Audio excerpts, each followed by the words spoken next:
special thing about Full Stack Fest is the atmosphere.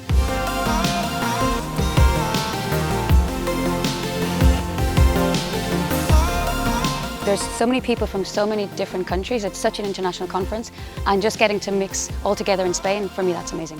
I love it when conferences aren't in like major, massive cities, because people actually come in and stay to talk and to like talk shop and to figure out answers to questions. After you're done with the talks every day, they get out a little bit early because it's a 3-day festival, and then you can look around this beautiful town and enjoy it. Let's put our living stereo stylus in this groove. It's just like a good, broad cross-section of a lot of what's interesting about technology these days. The quality of the talks are super high. So this year, I think like the number of women that you bring to this conference has been amazing.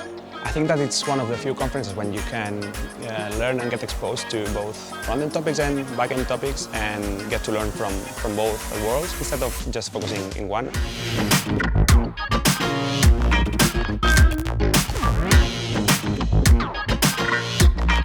I'll describe the conference as awesome.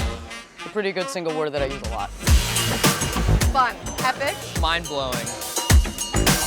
Great organizers. Inspiring. Women. Mind-bending. International. I'm so glad I came, and I'm definitely going to come back sometime.